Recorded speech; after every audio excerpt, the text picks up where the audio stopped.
What's up, y'all? Man, what the fuck is up?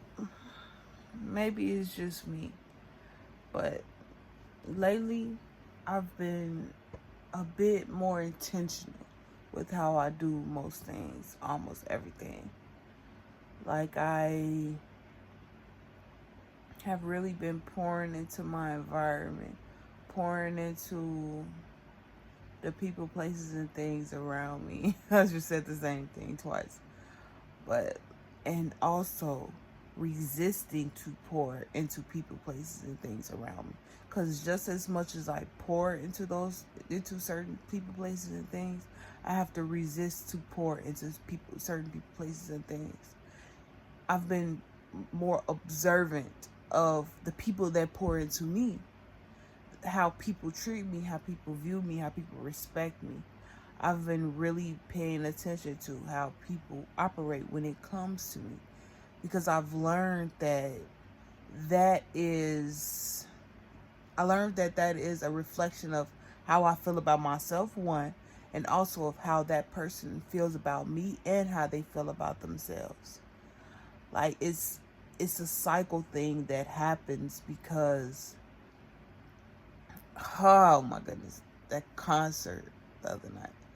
That concert on, what was that, Wednesday night? That Rhapsody concert Wednesday night was so amazing.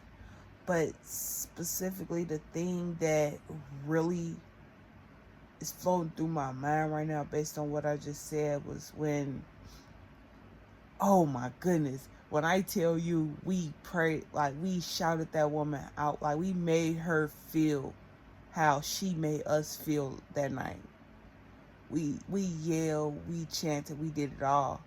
And she was talking about how she struggled with receiving, and the fact that this girl said it in the crowd too. She yelled it. She said, "We are reflecting you." Oh my goodness, she said that so loud and so clear. We are reflecting you.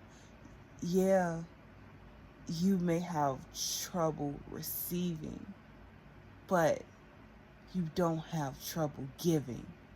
And we are willing to give you what we received from you. We were willing to reflect the energy you gave to us back to you. That's the culture of Chicago. Like, if we being so for real and we really getting down to the nitty gritty of how the city is, the people of the city reflect the culture of the city within itself. So whoever come into the city and pour into the city, the people reflect that. We become reflections of whoever is in our vicinity. And if it's worth it, then it will show. If it's not, it will show. But either way it go, it will show. That is the lesson that I've been learning lately. And waking up 3 hours before my alarm has become my safe space. I've learned that it's in these moments that I can ground my thoughts, ground my energy, so that when I get to work, when I get to where I need to go, I can. I can be there. I can be present. I can breathe clearly. I can be more intentional. But it's learning how to make sense of the senseless.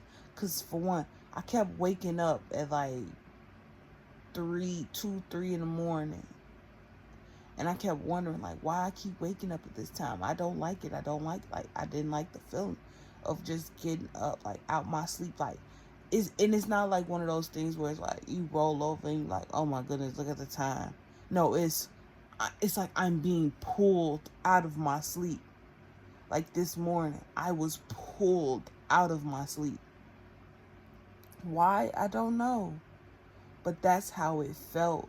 And lately, with me being obedient to those pulls, I create spaces like this. for myself and for whoever is on the other side, on the receiving end. And the fact that I have this in me, it pushes me to continue to see what else the Most High has blessed me with. What purpose do I have in this world? How can I add more meaning into this? Because being from where I'm from, I've learned that if you cannot find purpose in your day, if you cannot find purpose in your life, then things will come into your life and latch onto you and become symbolisms of what you once thought you wanted, of what you thought was for you, of the things that you think that you want. Things will latch onto you and play on those desires, and it will push you down a lane that you thought you wanted. You know what you wanted, but because you lacked in certain areas in acquiring that, you settled for what you thought you wanted. And you settling for what you thought you wanted, those things that you thought you wanted latched onto the other thoughts along that train. And that's how you became a product of your environment, a product of your choices, and how you choose to think and how you choose to operate. So with me saying all that, the biggest takeaway that I learned is when you are up in the quiet hours of the night, the lonely hours of the night, take heed to God's messages.